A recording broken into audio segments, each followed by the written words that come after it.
Boa noite a todos. Vamos esperar o Instagram avisar todo mundo aí que está online. Vamos ver quem entra. À medida que o pessoal for entrando, por favor, já vai avisando aí como é que está a situação. Boa noite, tudo bem?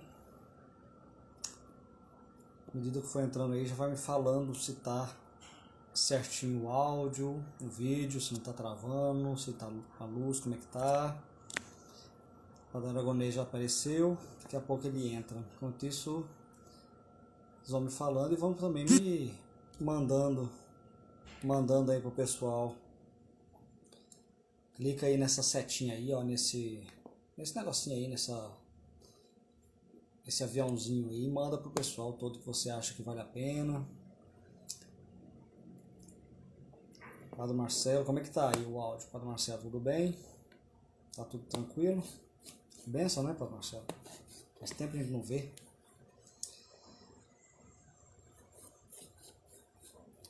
Tudo certo, Padre Aragonês? Então pede pra entrar aí. Pede aí que a gente já começa para falar um pouquinho sobre direito penal, né? A gente não fala sobre direito penal. Todas as vezes a gente vai falar sobre direito penal, é difícil achar alguém que queira falar sobre isso, e é uma coisa mais restrita, né? E todo mundo é bem curioso com relação ao direito penal. Eu fico vendo nas caixinhas aqui do Instagram. Pessoal bastante... Beleza, tudo certo.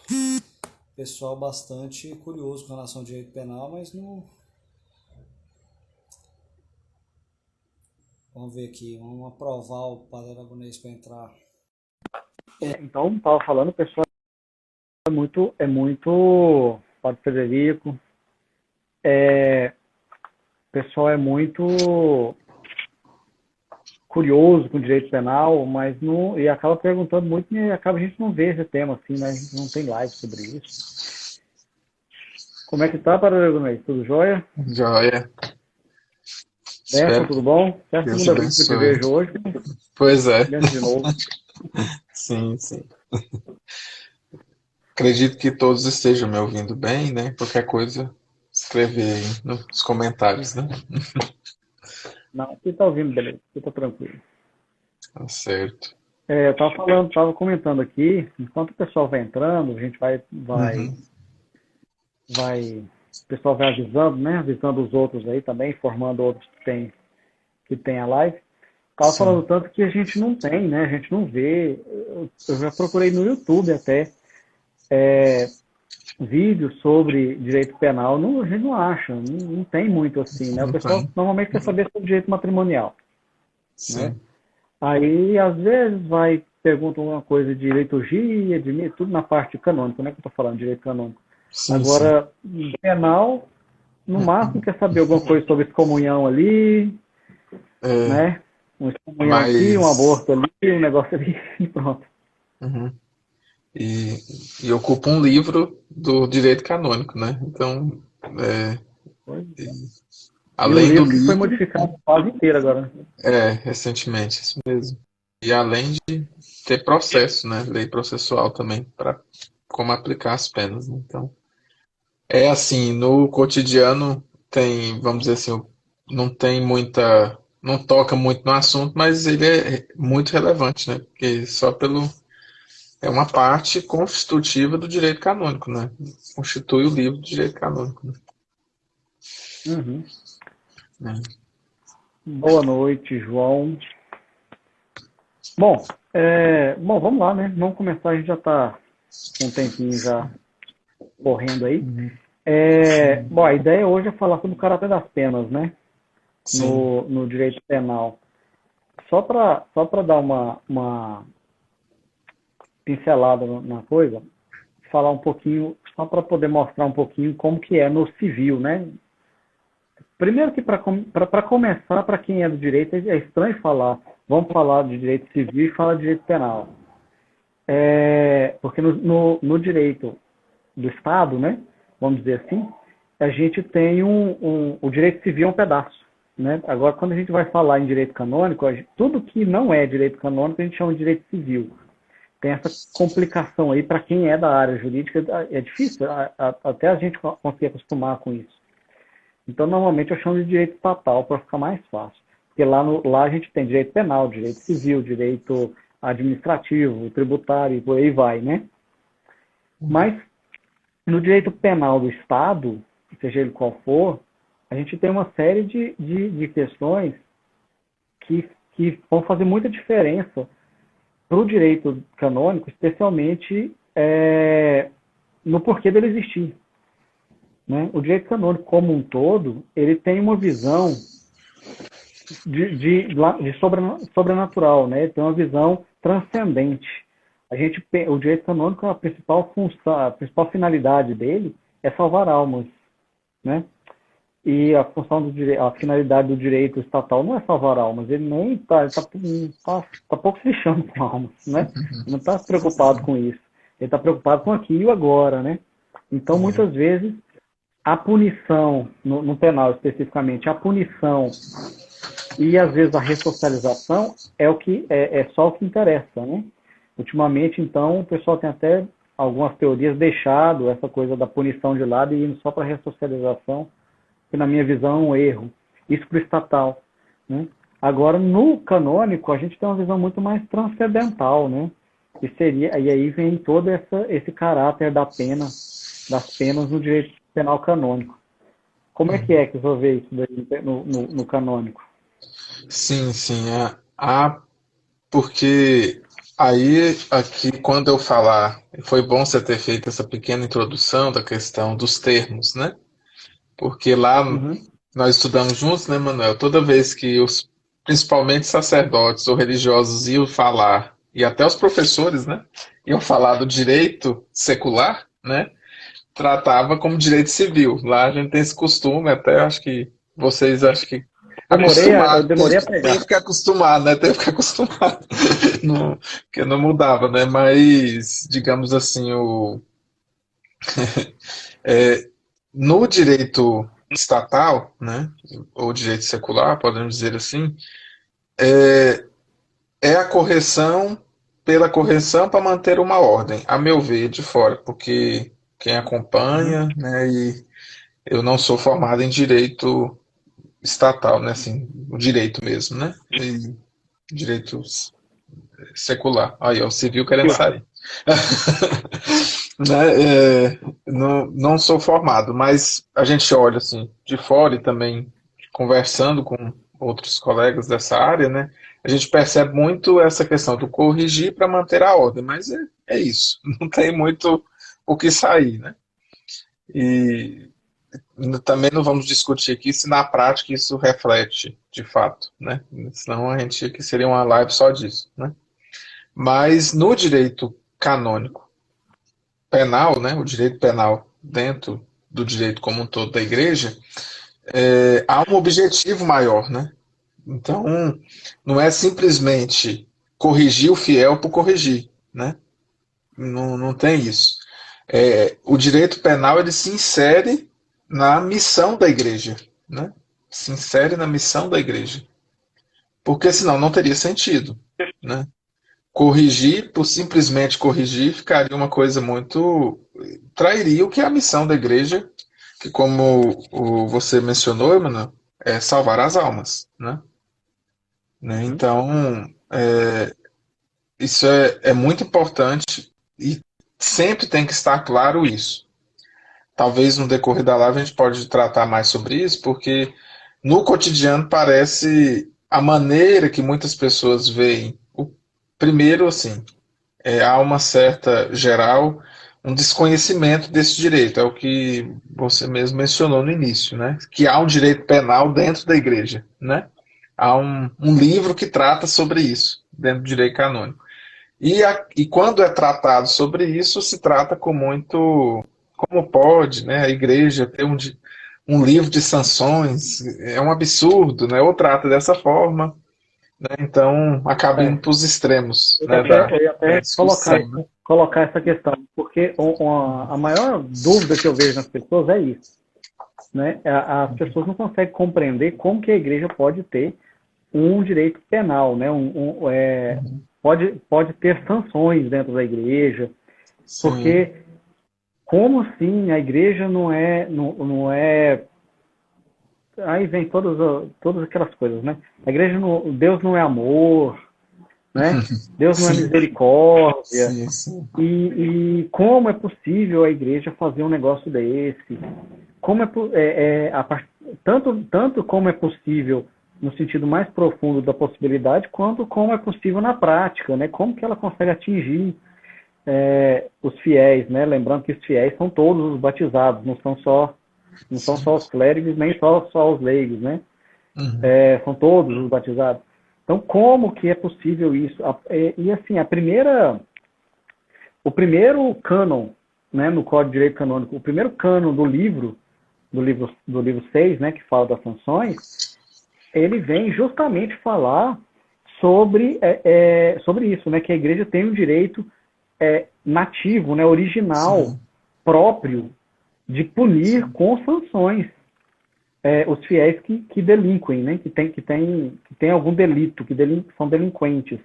E é esse mesmo termo que o próprio código, a própria lei usa. Sim. E muitas vezes a gente tem dificuldade de compreender isso, né? Compreender como que a igreja pode punir, como que a igreja pode ter um direito para poder punir, um direito penal, porque você tem um direito. Já tem dificuldade, algumas pessoas já têm dificuldade em entender que a igreja tem que ter um direito, como um todo. Sim. Ainda mais no direito penal. Já um preconceito, né? Nisso aí, né? Acaba esquecendo que a igreja é uma sociedade também, ela está nesse mundo. Né? Uma vez, eu me lembro perfeitamente de uma pessoa perguntando, já faz algum tempo, perguntando lá na caixinha do Instagram aqui, né? Se a igreja é santa, por que precisa ter um direito canônico? Mas é justamente porque a igreja é santa, mas nós não, né? Nós não Isso, somos. justamente. E Então, nós a somos uma busca, né? sociedade, nós precisamos conviver uns com os outros, nós precisamos ter regras de convivência, regras de relacionamento, tanto entre fiéis, quanto entre fiéis e instituições católicas, quanto as instituições católicas com instituições não católicas, tudo isso precisa ser regido, né? Sim. E então, quando um padre, por exemplo, faz alguma coisa errada, ele precisa ter comete algum delito, ele precisa ter alguma sanção, Sim, porque senão sim. vira bagunça, né? Sim, sim. E até para manter e também se chegar ao fim, que é a salvação, né? Então é um meio, né? É um meio. E é interessante, Manuel, quando você fala dessa questão do direito originário da igreja, porque é outra coisa. Ninguém falou para a igreja que ela tem direito de punir os fiéis. Ela já recebe na sua origem, na fundação, que a gente sabe que é Jesus Cristo, né? É natural dela. E do ponto de vista bíblico, né, nós temos Evangelho de Mateus, ouvimos várias vezes no ano, a correção fraterna. Jesus dá os passos. Um dia eu estava pensando, quando eu estava escrevendo a dissertação, eu falei, nossa, Jesus fez um processo. Jesus colocou um processo, fez um pequeno processo de como corrigir, né? Então, a correção, né? Logicamente que os cânones do direito penal, né? Extrapola aquilo que está lá hoje tem uma outra linguagem, mas tem um fundamento bíblico. Não só falando sobre a correção fraterna, que é aquele texto que eu acredito que muitos que estão nos acompanhando já conhecem, né? Quando um irmão errar, chame ele no particular. Se ele não te ouvir, chame mais um como testemunha. Se mesmo não ouvir, chame toda a igreja. Se não ouvir a igreja, que seja expulso. Né? Podemos usar esse termo, né? Excomunhão. Então, perceba, é o próprio Cristo quem fala isso. Não é outra. Ainda não vamos entrar aqui nem nas cartas, né? Tudo.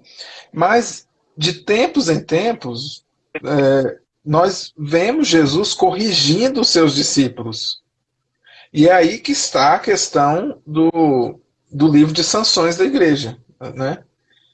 A correção. E a correção, ela é para fazer crescer, né? Não é castigo pelo castigo. E aí isso é uma das coisas que muitos veem e ficam questionando. A igreja está castigando. Não é, não é nesse sentido, né? Há uma correção, né? E é interessante sempre lembrarmos que a igreja espera que também aquela pessoa que caiu no delito, ela volte, né? E também tem uma série de coisas que o direito penal garante, né? Digamos assim. Não só a correção do fiel, mas muitas vezes aquele delito que ele causou, né? Só um parênteses, né? Quem está acompanhando, a igreja prefere o termo delito, né? Ela não usa muito o termo crime, tá bom? Então, é só para questão de palavra, né? Então, mas quando um fiel incorre num delito, né? Ele não só causou um problema para ele também causou uma desordem na comunidade eclesial, ou seja, causa um dano à comunidade, né? Eu acho E interessante assim, tudo isso o direito penal tenta restituir, né? Ela não, tem que pensar em tudo isso, né? A igreja tem que pensar em quem foi ferido, em quem feriu, né? Então tem tudo isso que o direito penal tenta ali, digamos, ajudar, né?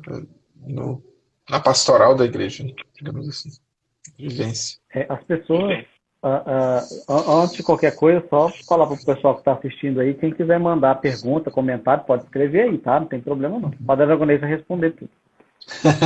Se eu não conseguir, Aí, vai mandar. mas assim, o direito, existe também a questão que surge muita dúvida também, é de onde vêm os delitos, né? As pessoas às vezes não têm uma compreensão muito normal, muito tranquila do que é o delito e quem pode estabelecer esses delitos, né? Ou o que é o delito em si. Porque muitas vezes as pessoas confundem pecado com delito. Justamente. Né? E há pecados que são delitos. Há pecados que não são delitos. Né? A maioria dos pecados não são delitos. Mas há pecados que são delitos. E há pecados que são delitos agora, mas daqui amanhã, se o Papa resolver retirar esse delito do rol de delitos, não tem mais. Assim como poderia não ser delito há, sei lá, 500 anos atrás. Né? Porque são leis eclesiásticas, são leis da igreja. Então ele pode modificar isso. Diferente do pecado. Só que não deixa de ser pecado. Né? Então as pessoas confundem um tanto o que é direito, o que é jurídico, do que é moral. Né? Então o pecado é pecado, está lá. Isso daí nós não vamos mexer. Isso é de foro interno. Agora, o que é de foro externo pode ser ou não pecado. Sim, né? sim. Interessante, você falou aí. Tem pecados que têm delitos. E tem um pecado que é delito para um grupo. Para outro grupo já não é delito. Ainda tem isso ainda. Né? Para um grupo continua sendo pecado, mas não é delito para aquele grupo de fiéis. Né? Eu estou falando assim para entender melhor. Né? Então, ainda tem isso ainda, né? E essa separação que você apresenta, ela é muito importante, porque nessas discussões sobre por que de direito penal na igreja, por que isso, essa igreja é muito ruim, né? Falta falar isso. Igreja é má, né? Falta não, fala. O que tem por trás? Muitas vezes, é a confusão que se faz nessa questão de foro interno e de foro externo. Né? Então, isso tem que ser muito claro. Né? Delito é foro externo que a gente fala. É campo do direito. Digamos assim, pegou uma questão. Primeiro, tem uma tipificação, ou seja, o delito está presente no livro Direito Canônico. Né? Aqui, estou até com ele aqui do meu lado. Né? Tem que estar aqui, porque não é qualquer coisa que é delito, né? Porque senão tudo é um perigo isso, né? Deixar para a nossa imaginação o que é delito. Seria um caos na sociedade. Delito é o que está tipificado na lei, né? Delito é o que está descrito na lei. Tem que estar descrito na lei. Não tem lei anterior que defina o delito, não tem delito. né? Isso sim. daí não muda do direito penal do Estado, não muda de jeito Sim, nenhum, sim. é a mesma coisa, é igual. É. E também tem a questão do pecado, que aí é outra dimensão da igreja, que vai tratar isso. Pecado nós tratamos em confissão, é outra questão, né? Então, Uhum. essa separação ela é muito importante, porque ela muitas vezes a não separação causa uma confusão tremenda, né? Causa uma confusão, é natural para as pessoas causar essa confusão. Uhum, E, assim, para mim, para vocês ainda pode ser, para vocês padres, né? Pode haver ainda uma certa confusão porque lidar com os dois ao mesmo tempo. Eu, por exemplo, não lido com os dois ao mesmo tempo, porque eu não confesso ninguém, então eu não recebo confissão de ninguém, então sim. eu só mexo com a parte de delito mesmo. Né? Para mim é Uhum, mais simples compreender isso, para quem é do direito também é mais simples compreender isso, porque não tem muita complicação quando você pega essa ideia de que é, existe o pecado que não está tipificado, o erro, o pecado, o delito, que não está tipificado, quer dizer, não está descrito na lei, e o que está descrito na lei. O que está descrito na lei é delito. O que não está descrito na lei não é delito. Então, ele uhum. pode ser pecado, né? Porque também Sim, sim. falar que é pecado ou não é pecado depende muito de É. outras coisas. Né? Aí já Uhum. vai para a parte moral e já não é nem comigo isso aí. É, Não sou muito bom nesse negócio. no campo da teologia moral, as coisas são mais, né? Até digamos, os critérios para uma coisa ser pecado tem questão de consciência, né? Tudo. É, Uhum. digamos que no direito é mais, o próprio palavra é mais direto, né? No- É mais na questão, objetivo, é né? mais objetivo. Obrigado pela palavra. É isso mesmo, é mais objetivo, né? Digamos É. isso mesmo, né? Então, Isso. assim, a questão do caráter, do motivo, né, da finalidade da pena no direito canônico, é diferente. Eu vejo que existe uma diferença. Eu não trabalho muito com direito penal no direito do Estado, né, no direito secular. Mas eu estudei muito na faculdade inteira, né, quase. Mas o direito penal, ele tem essa função específica que eu estava falando no começo, de punir, né? Primeiramente ele precisa punir, está tendo uma certa deturpação ultimamente com algumas teses e tudo mais, mas é isso. Primeiro ele precisa punir, ele precisa dar uma resposta à sociedade sobre aquilo, para não virar bagunça na sociedade, né? Para manter a ordem. Sim. E aí depois, sim, é, nós vamos tentar ressocializar. Tentar ressocializar. Né? Não é uma garantia que vai ressocializar aqui no E, direito do Estado secular, não. e não é um A objetivo mesma, primeiro, né? E não é um não é o objetivo. objetivo primeiro. Apesar que pode ser que tenha algum jurista ouvindo aí que vai me contestar.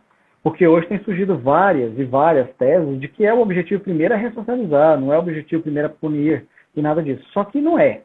Se você for parar para poder verificar e estudar realmente direito penal a fundo, nem pode ser.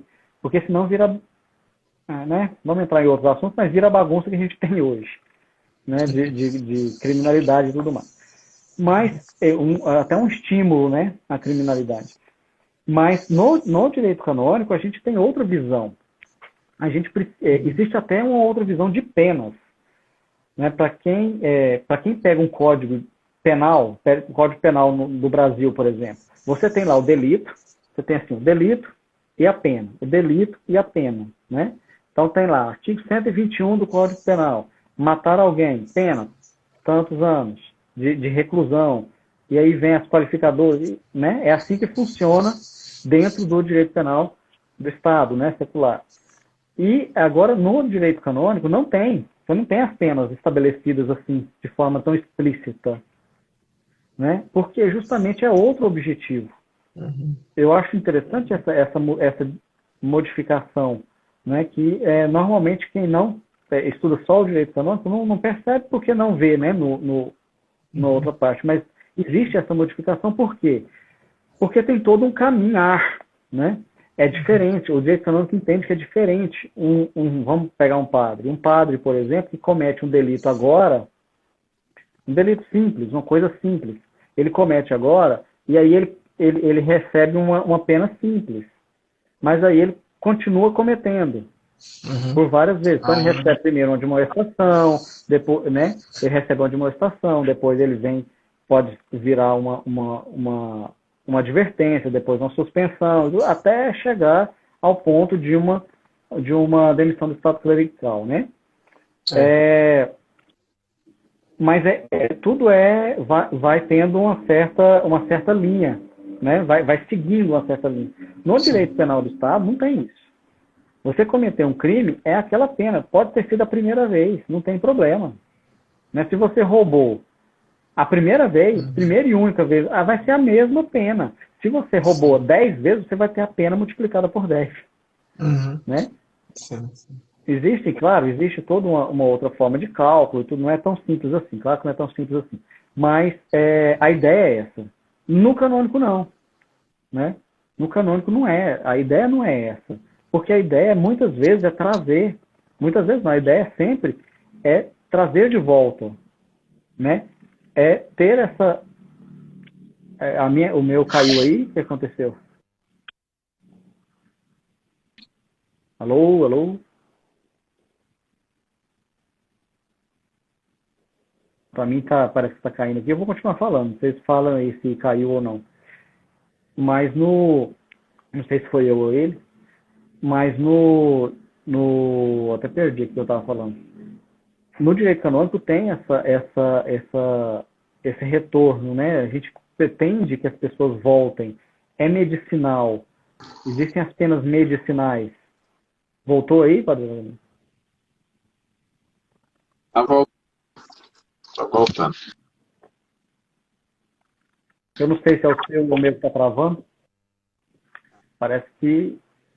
Bom, vamos lá. Ouviu o que eu falei? Sim, estou ouvindo.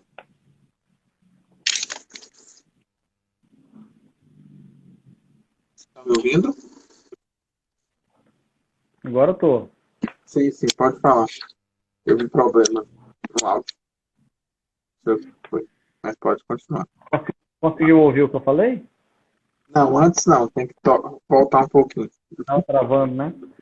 Tá, não, o que eu comentei foi que o seguinte, no direito canônico, ao contrário do civil, né, do Estado, do secular, civil, a ideia é trazer a pessoa de volta. Então existem as penas medicinais, né? Porque o que se busca é a salvação das almas. Não é isso?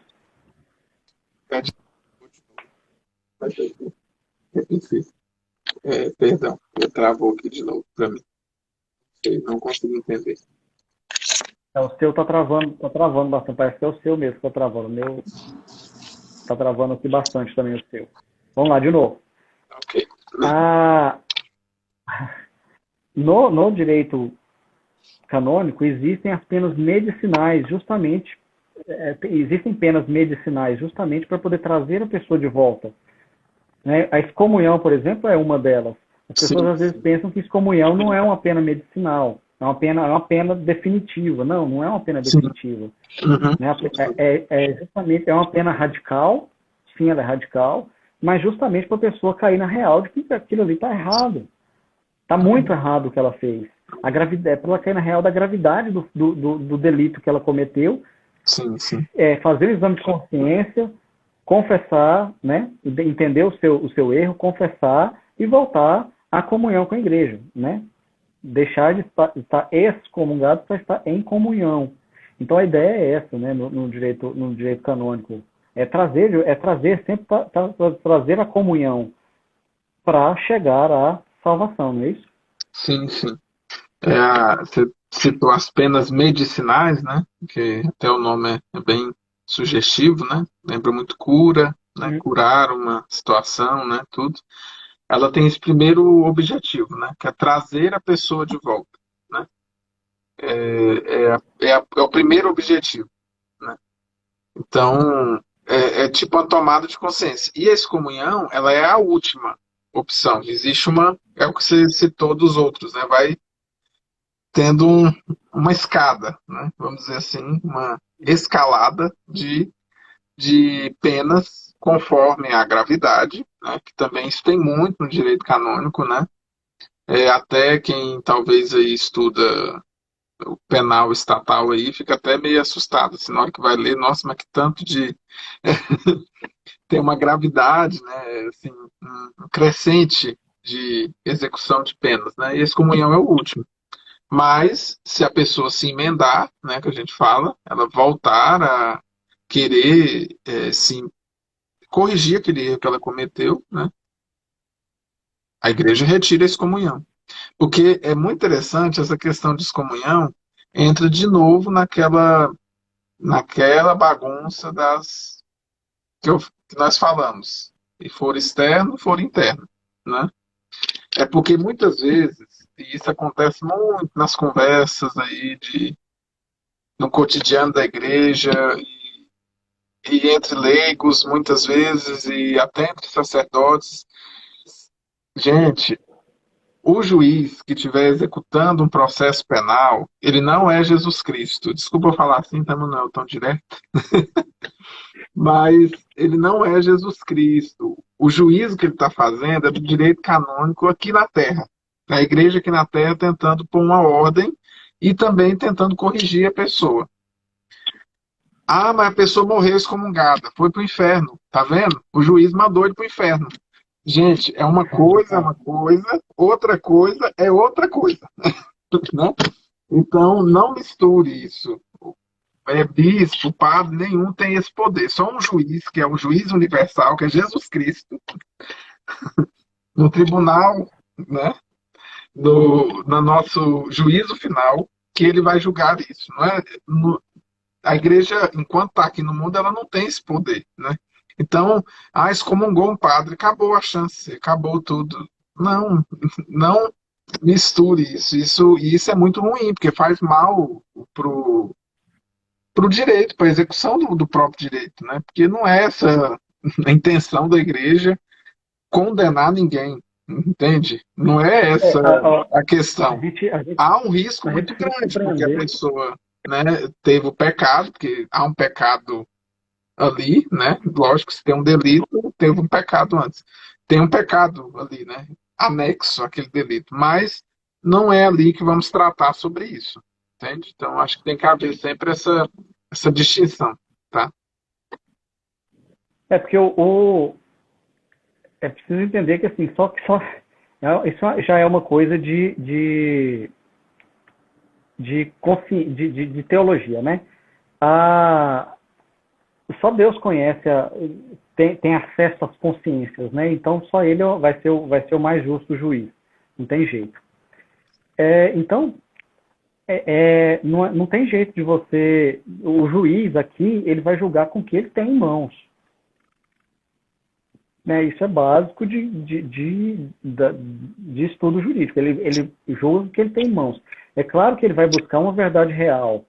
Né? E à medida que a pessoa existe a excomunhão, porque existe também crimes, delitos, né? Em que a excomunhão já é a pena específica, não vai ter essa gradação. Né? O exemplo clássico é o aborto. Né? Cometeu o aborto, ou ajudou, ou né? interferiu de alguma forma, auxiliou em aborto, existe a excomunhão, que é automática. Né? Não aí também é outra coisa. Existe o automático, existe o não automático, né? Existem essas duas possibilidades, que são coisas diferentes. Então, tem delitos que a excomunhão já vem junto com ele, imediatamente junto a ele, né? Não tem nenhuma gradação. Existem outros que têm uma gradação, sim, que pode chegar a isso. Mas, de qualquer forma, o juiz, ele está só declarando aquela pena. Quem se coloca, no caso da excomunhão especificamente, quem se coloca em estado de excomunhão é o próprio fiel. Né? Ele se coloca em estado, ele se excomungou. O que aconteceu, o que o juiz fez ali, ou o que a igreja fez, se for uma excomunhão automática, é declarar aquilo. Ele só declarou. Então, assim, você fez porque você quis. Agora, a pena pelo que você fez é isso aqui. Né? E aí vem a excomunhão. Mas existem outras penas também. Existe pena de censura, de suspensão e tudo mais. Né? Não é só excomunhão. O pessoal olha só excomunhão porque, né? Não sei, é a que chama mais atenção. Né? Que Mas existem excomunhões que não são automáticas, que tem o processo e tudo mais, e a igreja espera que o máximo possível dessas penas sejam dadas dentro de um processo e não automaticamente, mas é claro que não dá para fazer com todas, né? Que foi dado todas as possibilidades. Vamos pegar outro exemplo clássico aqui, Lutero, por exemplo. Quem já pegou o processo de Lutero para estudar, e não é difícil achar ele na internet, né? Eu estou falando do processo, estou falando de comentário ao processo, não, tudo isso é bagunça. Você vê que ele foi chamado várias e várias e várias vezes para poder explicar aquilo ali, né? E ele continuava batendo na mesma tecla, é isso, e continuava no erro, ele não aceitava a correção, né? E até chegar ao ponto da excomunhão. E aí, quando chegou o ponto da excomunhão, que é uma coisa enorme para um católico, se você não ter acesso aos sacramentos é uma coisa muito complicada, porque os sacramentos são o caminho ordinário para a salvação, né, o que a gente conhece, o resto é extraordinário. O caminho ordinário são os sacramentos. Você ficar longe disso, para a gente, é muito difícil isso. E aí, mesmo assim, ele não quis, ele não aceitou, ele não voltou atrás, continuou batendo na mesma tecla, continuou sendo cabeça dura, né? Então, fazendo isso, ele teve todas as chances. E assim acontece com todos os processos com relação à excomunhão. Então, o caráter da pena sempre vai ser mostrar o erro para que a pessoa não delinque mais, volte, né? E não delinque mais, não faça mais aquilo. Não cometa mais aquele delito. Volte à comunhão plena, né? E não cometa mais aquele erro, não faça mais aquilo daquele jeito. E é por isso que muitas vezes a gente acha que ou a igreja passa a mão na cabeça demais, né, com algumas penas, ou acha que é dura demais, dependendo da pessoa, né? Normalmente não depende da pena, depende da pessoa para quem é dado a pena. Né? Se é a pessoa muito popular ou tudo mais, a pena é dura demais. Para outros já não é tão dura assim. Né? A gente tem esse relativismo. Mas a ideia é sempre mostrar o erro. Olha, está errado. Você está fazendo errado. Do jeito que você está fazendo, vai te levar a caminhos que não são os melhores e ainda vai levar outros junto com você. Né? Então a igreja vai e especifica determinados delitos que ela considera como delitos. Outros continuam sendo pecados. Né? Sim, sim. E isso foi bom você ter trazido sobre isso. Vou incluir aqui, só para, né, as penas medicinais têm por fim, primeiro, digamos assim, que o réu, né, ou a pessoa que foi sentenciada, ela volte, né, à comunhão. Como eu disse lá no início, que também tem uma dimensão no direito penal que é reparar o dano causado na igreja. Uhum. E aí entra as penas expiatórias, que está no capítulo 2 lá do título 4. Estou olhando aqui, porque, né, cabeça, para ajudar aqui a falar, né? Então, as penas expiatórias, ela tem o primeiro objetivo, reparar o dano que foi causado, né? E das penas expiatórias, ela tem uma opção de pequenas proibições. Aí lembra da escalada que o Manuel já falou, né? Até, no caso dos sacerdotes, né, a demissão do estado clerical, né? Que é a mais grave dentro dessas penas expiatórias, né, digamos assim. Mas eu sempre digo que, mesmo o objetivo da pena medicinal seja a volta do fiel, e nas penas expiatórias se reparar o dano, nunca o fiel que delinquiu, mesmo assim, por exemplo, a questão da demissão do estado clerical. Muitas vezes o padre é demitido do estado clerical, mas ele não é excomungado. Então, ou seja, ele não saiu da comunhão com a igreja. Entende? Então, tem assim, nem sempre, porque também é o perigo de misturar, né? O padre foi demitido do estado clerical, ele está excomungado. Não. A sentença foi demissão do estado clerical. Não foi. Pode ser que aconteça os dois, né? Há uma, digamos assim, uma certa ali, uma acumulação de penas, mas não acontece isso. Mas sempre é importante lembrar disso. A igreja quer corrigir aquela pessoa, né? Mas ela causou um dano muito forte na igreja, causou uma ferida, uma chaga, porque toca a todos nós, somos uma comunidade eclesial, né?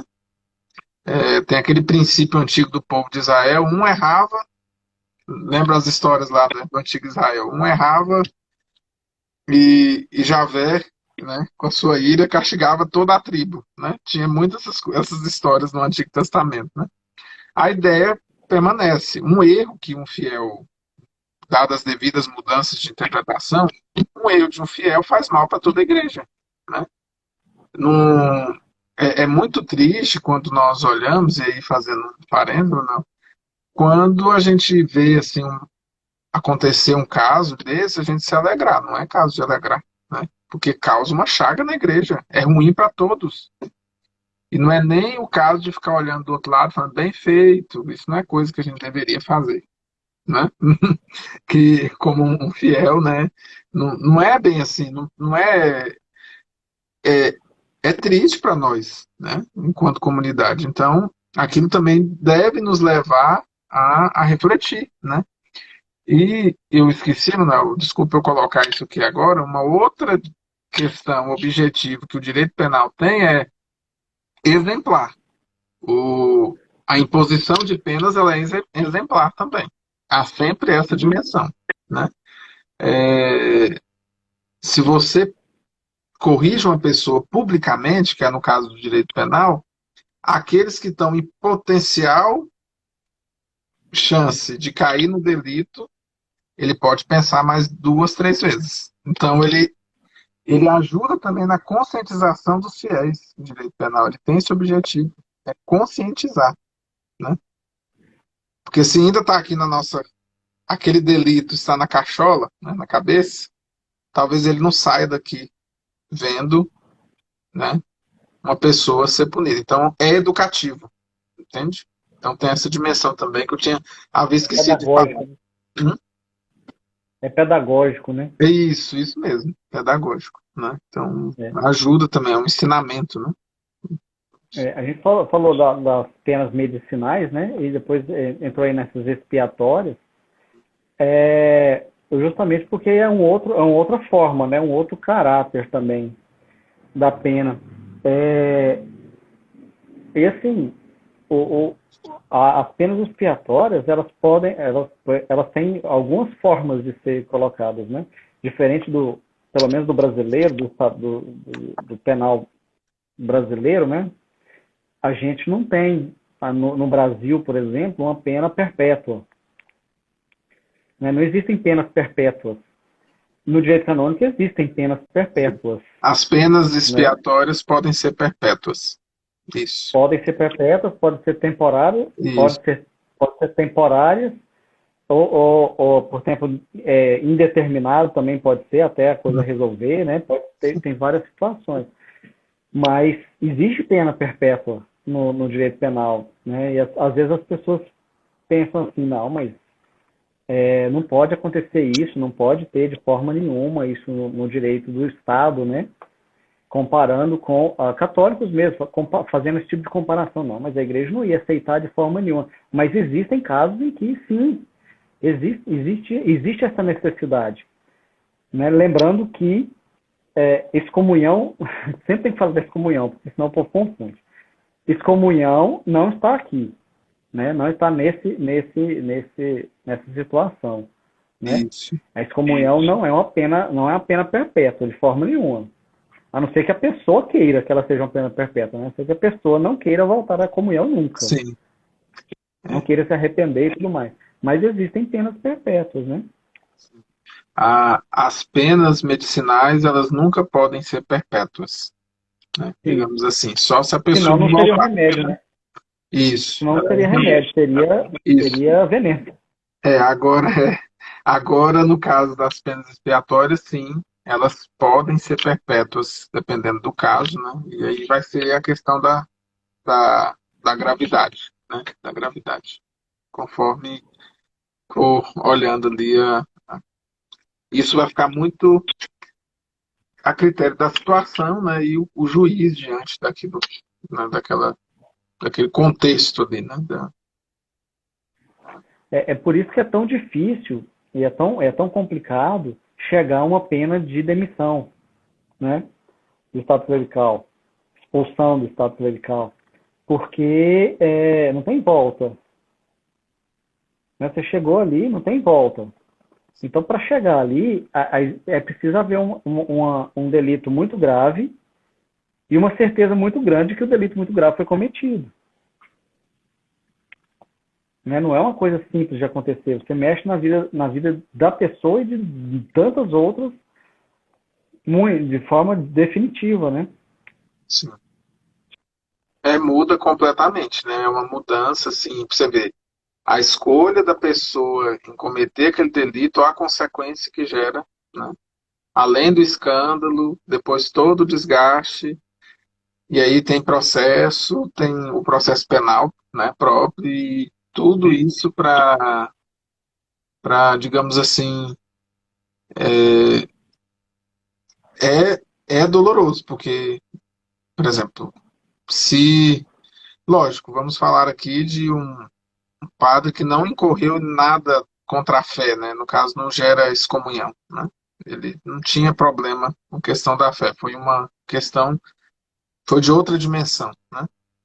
Então, ele ainda tinha uma certa clareza do que significava o sacerdócio. Ele não vai poder mais praticar, né? Aquele, no caso, o sacerdócio. Né? A não ser casos muito específicos, né? Uhum. Eu vi que tem uma pergunta aí, ó. O que é a pena Tem. perpétua na prática? Né? Eu já vou responder, Manuel, só não sei se pode. Pode ir. É, a- Pode ir. então, é assim, não quer dizer que toda vez que tem um delito cometido, vai ser uma pena perpétua. Vai depender, né? No cano 1336 vai fazendo uma escalada de situações, né? Um exemplo, tem uma proibição de exercer em determinado território. Essa proibição pode ser, dependendo do caso, temporário, por um tempo, né? Mas aí foi muito grave a situação. Aí pode ser perpétuo. Ele não pode mais agir, por exemplo, na paróquia tal, entendeu? Foi determinado. Aquela paróquia ele não pode mais atuar lá o padre, vamos dizer assim. Né? Na reforma do código agora, né? Aqui isso é bem novo, né? Mas, por exemplo, um leigo, porque não é muito comum, mas agora foi incluso na reforma do código, né? Um leigo que está Eu ia puxar exercendo, isso agora. um leigo que está exercendo um ofício em nome da igreja, em nome da igreja mesmo. Não estou falando de um serviço assim da paróquia ali não. Por exemplo, ele é Juiz. um juiz de direito matrimonial, vamos dizer, o processo matrimonial. E ele cometeu um delito ali, né, na execução do seu ofício. Ele pode ser proibido por um tempo ou não vai mais ser juiz, entendeu? Então, eu acho que aí deu para entender. Nem sempre vai ser perpétuo. Pode ser impostas penas perpétuas. Entende? Então, isso é importante. Falando de modificação do código, nessa modificação que eu acho uma das modificações mais interessantes que eu achei foi lá no 1333, que é a questão da suspensão, puxa ele aí, a questão da suspensão, né? A suspensão antes era uma pena que só cabia aos clérigos. Né? O cânon falava claramente assim, ó, a suspensão que só, aí vírgula, né? A suspensão vírgula, que só pode afetar os clérigos, proíbe. Hoje, a mudança foi, agora o parágrafo só fala assim, a suspensão proíbe. Ou seja, envolve todo mundo agora. Não é uma pena mais só de clérigos, né, a suspensão. Leigos também podem ser suspensos agora. Aí vai assim, suspenso de quê, né? De que a gente pode ser suspenso? Porque Isso vai uma ter que coisa ganhar uma maior materialidade, né? Digamos. assim, a gente entende a suspensão pro leigo de coisas, claro, obviamente, de coisas mais simples, né? Porque o leigo não tem esse poder de regime assim. Mas algumas coisas ele pode ficar suspenso, né? Então fala assim, tem um parágrafo lá que fala assim que a lei ou a disposição pode estabelecer que após sentença o decreto imponha e declare uma pena, uma pessoa que tenha sofrido suspensão não pode realizar validamente ato de regime. Eu ainda não consegui compreender o que seria isso para leigos, a não ser que seja um ofício específico. Eu só consigo ver em casos de ofício específico, que é o caso do juiz que a gente acabou de dar o exemplo, é o caso de um notário, né? É um caso de um chanceler da Cúria, que pode ser leigo, né? Essas situações. Agora, outros eu não consigo ver se vai existir, eu não consigo pensar em nada que Sim, sim. possa atingir o leigo, nessa coisa da suspensão. Né? Não, realmente, isso ainda vamos ver com a experiência, pode ser mudado, né? Pode ter mais detalhes, né? Com o tempo, isso aí, na prática, vai ganhando ressonância diferente, né? Mas por hora, assim, ainda está muito inicial, eu vejo mais nesses cargos realmente eclesiásticos, ligado à cúria, tribunal, né? Eu vejo mais nesse sentido, né? Assim, Conselho econômico. conselho econômico, né? Alguma coisa assim mais bem, são específicos, né? São coisas específicas, né? Ambientes bem por hora, né? Tem Que, que ver como é que isso aqui vai evoluir, né? uhum, sim, sim. Eu vejo assim também, como você apresentou, é mais essas questões, né? Por exemplo, lugares onde não tem muitos sacerdotes. Tem até leigos que são administradores paroquiais, né? Pois é. Então, ele não vai dispensar sacramento, ele pode administrar a paróquia ali naqueles lugares onde não tem. Só um parênteses aí, só fugindo um pouquinho do tema. Esses tempos atrás, assim, questão de um mês atrás, virou uma confusão tão grande em internet e tudo mais, porque um bispo do Chile foi ao Papa para inserir no código ou fazer uma lei esparsa que seja. Ele não falou o que ele pediu exatamente, mas o que ele queria era que leigos pudessem, de forma mais simples e mais fácil, administrar paróquias, né? O grande problema foi a notícia, como é que saiu? A notícia saiu, inclusive, assim, em sites muito bem conceituados, né? De notícias do Vaticano. Bispo vai ao Papa pedir para que leigos sejam párocos. Existe uma diferença, e aí virou uma confusão, porque as pessoas, primeiro que as pessoas não sabem que um leigo pode administrar uma paróquia caso seja necessário. Claro que é em último caso, é lógico que é em último caso. Sim, sim. E existe uma diferença muito grande, isso é um problema que eu vejo que acontece até com bispos, né? De conceito. Existe uma diferença muito grande entre administrador paroquial e pároco. Sim. Né? O pároco, é óbvio que o pároco é um padre, é uma pessoa com o sacramento da ordem no seu segundo grau para frente, porque nem diácono pode ser pároco. Né? Agora, administrador, um diácono pode ser, um leigo pode ser administrador da paróquia, quando é necessário, né? Em último caso. O que esse bispo estava querendo era justamente colocar que não fosse só em último caso. Devido, provavelmente, lá a situação dele lá, devia ter falta de sacerdote, sei lá o que era. Né? Mas aí virou uma confusão, porque, assim, qualquer coisa assim, agora a internet vira confusão, né, de comentário.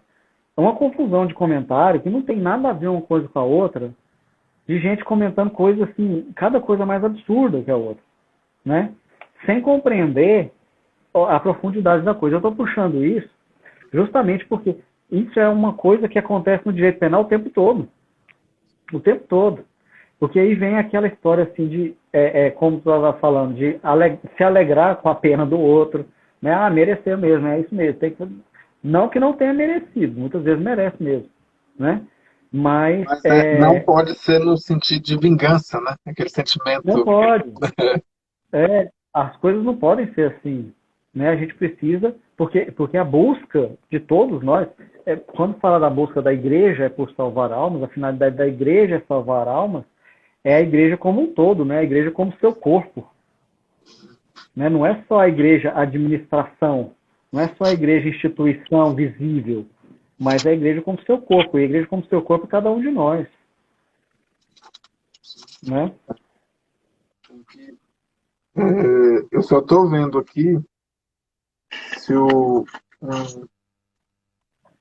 um termo aqui, se eu não me engano, né, as penas expiatórias antes da reforma do Código se chamava penas vindicativas.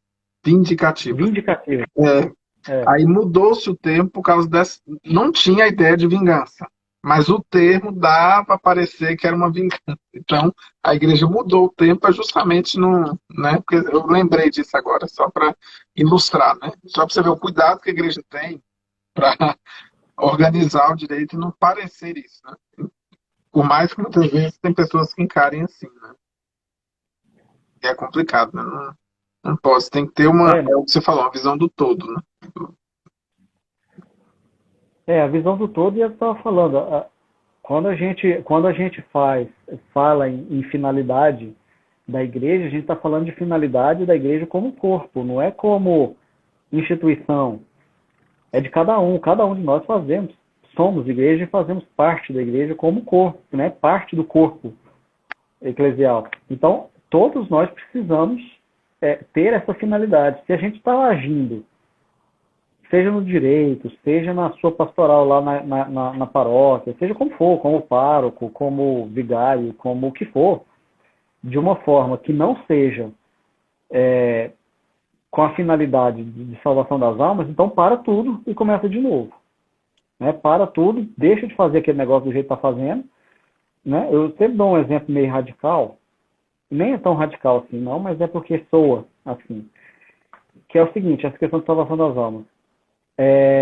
Se você lá na paróquia está distribuindo cesta básica, mas a cesta básica está atrapalhando a salvação das almas, para de distribuir cesta básica. Porque a finalidade da igreja não é, como o Papa Francisco disse, não é ser uma ONG, não é fazer. A finalidade da igreja não é distribuir cesta. A cesta tem que ser um caminho, um meio de salvação, tanto de quem dá a cesta quanto de quem recebe. Né? Se isso está levando à vaidade, se isso está levando as pessoas a achar que é só isso e que não tem mais nada depois disso, pela igreja, né? Para de fazer porque alguma coisa está errada no meio do caminho. E a mesma coisa vai para todas as outras questões, inclusive as penas.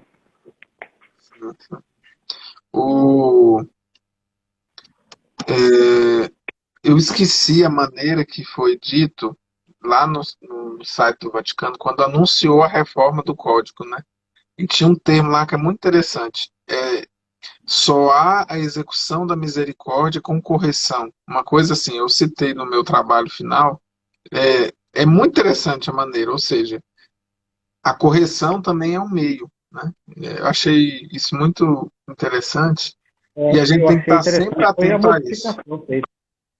Porque a modificação feita foi no primeiro cano, lá no 1311.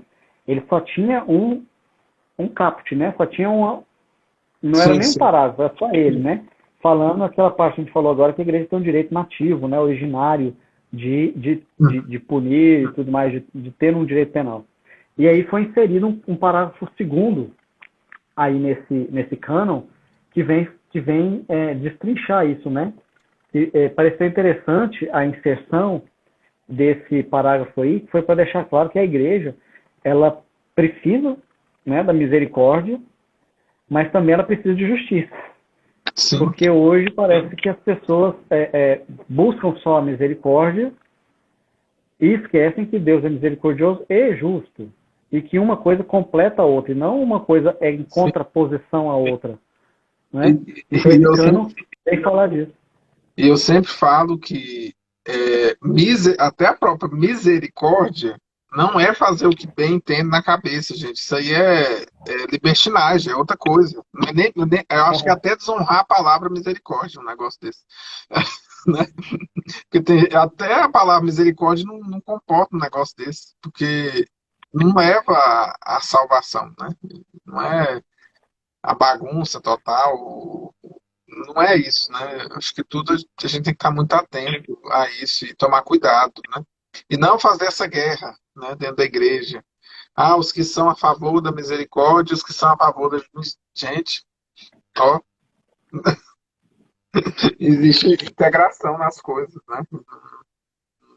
Pode ser assim. E as pessoas temem muito porque foi interessante colocar isso exatamente no primeiro cânon que abre o livro, justamente para explicar, né, o porquê de um direito canônico, porque a gente de um direito canônico penal, inclusive, não só de direito canônico, mas de direito canônico penal, porque precisa das duas coisas. E se precisa de justiça, é preciso ter um direito penal, porque as pessoas cometem delitos, cometem erros.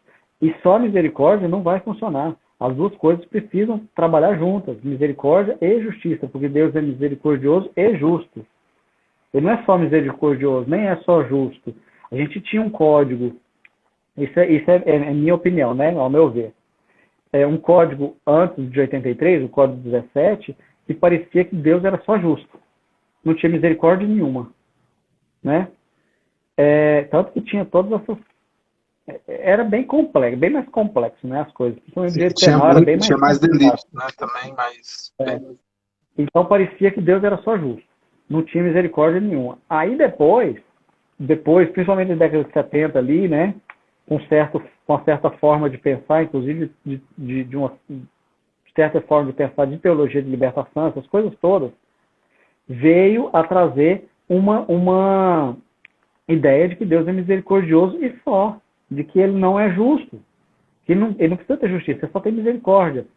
E isso leva a pessoa a entender que ela pode fazer qualquer coisa. Né? Eu posso fazer qualquer coisa, Deus é misericordioso, Deus é amor, tudo isso é verdade. Deus é misericordioso, Deus é amor, mas ele também é justiça. Se Deus não tiver justiça, vai vir uma incoerência total sobre tudo que a gente faz. Tudo que a gente prega, tudo que a gente faz, tudo que a gente entende, tudo que a gente compreende sobre fé. Isso. Né? Então, assim, eu vejo que o direito penal ele está todo nisso aí, né? Ele vem todo nisso aí. O evangelho de ontem, né? Eu terminei de ler o evangelho, na hora que eu fui começar o dia, na primeira missa que eu celebrei ontem, falei, Jesus está bravo hoje, hein? Pois é, então vamos lá. Então, assim, até isso é Jesus falando, né? Aquela questão lá se seu olho te leva a pecar, corte, arranque, né? É melhor entrar no reino. Então, é lógico que lá é um princípio, né? Até entra na questão da teologia, mas é uma questão que entra na vivência, né? O direito penal ajuda e até a conscientização dele, porque é aí que está. Nós não podemos ver o direito penal. Ah, é só para quem caiu no delito. Lembra agora que eu falei da consciência, né? Ele também nos forma, né? E nos ajuda a cortar aquilo que precisa ser cortado, ser tirado, né, da nossa vida, né? Como potenciais delitos. Né? Então, é também uma ajuda para nós, não fica olhando só, não, esse é só para o escândalo que saiu no mundo inteiro. Não, gente, influi na nossa vida e deve influir na nossa vida, nos ajudar a pensar. Né? Não pode ser algo muito distante, não. E talvez esse seja o problema, a falta de. Eu até trato sobre isso no meu trabalho de conclusão, Manuel, a falta de conscientização e de formação dos fiéis nessa área do direito penal. Porque é uma prevenção. Você estudar isso é uma prevenção. Você previne o delito, né, na comunidade. Na verdade, a pena, ela acaba sendo um ato de caridade, né? Justamente. Pastoral. Ela é um ato de caridade pastoral e não de punição, simplesmente. Né? É preciso usar o direito como um todo, ele precisa ser usado para atos de caridade pastoral, ou seja, levar as pessoas à salvação. Porque se ele não for usado para isso, é melhor dar dispensas e licenças com relação ao direito, ó, sempre. Porque é para isso que ele serve, né? Se ele estiver atrapalhando isso, então deixa ele de lado. É, é a pastoral, né? A pastoralidade do direito. É pastoral o direito. Por mais que tem uma multidão de pessoas, muitas vezes, que tenta separar. Direito não é pastoral, não tem nada a ver. E ele é pastoral, né? Muito pastoral. Então, e ele é para ajudar a pastoral da igreja, né? E, senão não teria sentido, porque o que é a pastoral da igreja se não salvar as almas, né? Então, é o que você falou agorinha, né? Se uma comunidade perde o fim, que é salvar as almas, da mesma forma o direito, né? Então, o Uhum. direito tem essa intenção de salvar e é o objetivo primeiro dele. Se ele foge desse objetivo também, tá errado, tem que voltar para o objetivo, né? E as pessoas têm que tratar o direito dessa forma, né? Porque eu insisto em falar isso, Manuel, insistem em passar esse preconceito para frente. Que nós, que somos operadores do direito, somos insensíveis e não somos pastoralistas. Não é? Aham. Isso que sempre fala por Já aí. várias vezes ele falava. Quase nos coloca do lado dos fariseus, né? Muitas vezes. Calma, gente. Nem existe esse grupo na igreja. Jesus já deu um jeito de resolver lá no início da igreja. Mas não é isso, gente. É para ajudar as pessoas a caminhar para Deus, né? E passa por essa dimensão jurídica, né? Educar as pessoas, é uma ajuda a mais para alcançarmos todos, enquanto igreja, a salvação. Porque senão, isso é muito importante que eu falei. Fiz até um É isso desabafo aí. aqui, né, Manoel? Já tem mais de uma hora que a gente está conversando aqui sobre Pois esse é, assunto. menino. Passa Passa rápido. rapidinho, né? Mas assim, eu estava procurando aqui, enquanto falava, estava procurando aqui uma que passou direto aqui, uma pergunta, até não tem muito a ver com o tema não, mas só para responder, o rapaz, não sei se ele está online aqui. Araújo.jl1, não conheço. Mas ele perguntou assim, é possível, enquanto leigo, como consultor de direito canônico junto a uma diocese? Sim, é possível, tá? Eu faço isso. É possível, né? É possível. Só que aí tem que ter formação, né? Tem que ter, estudar e preparar, não é só querer, né? Tem que, de preferência, fazer um mestrado em direito canônico, que é uma saga, né? Fazer um mestrado em direito canônico aí. Mas, problema, Inês, eu acho que a gente conseguiu falar, né, bem. É um tema bastante específico, né? A gente não resolveu, a gente não quis falar sobre direito canônico, a gente quis falar sobre caráter da pena no direito canônico, né? Eu acho que é bem isso, né, que a gente colocou aí, de enfatizar essa questão do que é o que, né? Da salvação das almas, da questão da misericórdia e da justiça, que devem caminhar juntos, não em contraposição, de que as penas elas existem para um motivo específico, né? Olha o Padre Antônio aí, ó. Oh, um abraço ao nosso colega de curso. Pois é.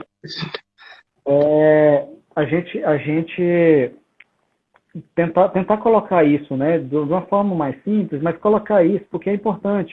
Como eu estava acabando de falar, é importante colocar isso, especialmente para quem não tem contato o tempo todo com esse tipo de coisa, né? Existem processos, claro que existem processos que são terríveis, e a gente precisa ver eles sempre como terríveis, né, esses processos penais, porque são coisas que não deveriam acontecer de forma nenhuma, mas que a igreja tenta segurar, que a igreja tenta coibir, que a igreja tenta, que não deixa acontecer, mas nós, como estava falando no começo, né, a igreja é santa, mas nós não. Então, é preciso um direito penal para nos controlar, para regular as nossas relações. Porque senão vai haver abuso, porque senão vai haver problemas, senão vai haver dificuldade de relacionamento, vai haver um monte de situações que são totalmente indesejáveis. E não é um direito que a igreja inventou, é um direito que o próprio Jesus já colocou isso várias vezes, como colocou lá no começo, né? Ele colocou um certo procedimento ali. Ó, primeiro você fala com a pessoa, depois você fala chama outro para falar junto, depois fala com a igreja, depois. Então até ele colocou a possibilidade de excomungar, por exemplo, nessa situação aí. Em outras tantas aconteceu também, em Atos dos Apóstolos acontece várias vezes, né? São várias citações em que acontece, tem essas possibilidades ali na igreja nascente. Então, a ideia hoje era falar um pouco disso, né? Mostrar um pouco disso, dessa realidade da igreja. Foi isso mesmo. É, é, o direito canônico como um todo é um universo, o livro de sanções também é um universo.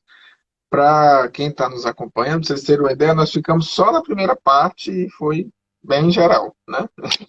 Seria a segunda parte, mas isso pode ficar para uma outra oportunidade, né? Não era nem a intenção de hoje também, né? Entrar, que aí, porque senão não dá, né? Mas é muito importante nós termos essa consciência, né? Acho que isso é sempre muito importante a gente se conscientizar disso, né? Você que está aí assistindo, se tem o direito canônico, mas o direito canônico hoje você acha na internet, não é muito difícil, né? É muito fácil, né? E mesmo assim, que lógico, o direito precisa de um estudo ali, talvez acompanhado, tudo para entender, mas nada impede você ter o livro em casa. Eu não vejo problema, não é um livro proibido, né? Não se trata de um livro É complicado de você de aprender entender, sozinho sim, e de mas compreender sozinho. sozinho, aprender a compreender sozinho, mas, né? Mas nada impede, né? E tente buscar, né? E eu recomendo assim, né? Estudos, tudo, porque é muito importante sempre entender mais da nossa fé, né? E o que é e como se organiza a nossa igreja, né? Acho que isso é sempre muito oportuno, né? E momentos como esse também Então é ajudam isso. muito, né? Então é isso, né, Padre Hermes? A gente vai. Depois a gente marca outra para poder entrar num assunto mais. Em assuntos mais delicados. Eu gosto desses assuntos delicados. Você gosta? Por exemplo, Eu gosto a desses segunda assuntos parte que. fala das penas e os delitos e as penas correlatas para cada delito, né? Aí lá entra Pois é. mesmo nos bem. Um dia ele pode falar sobre isso, né? É bom falar desses assuntos que ninguém gosta de falar, que ninguém fala, que meio que tem tabu, assim, é bom falar, Sim, né? sim, sim. Mas muito obrigado. Foi muito bom. Nada, também Até uma agradeço a próxima. oportunidade. Até uma próxima. Dá uma benção pra terminar, por Ok, favor. sim.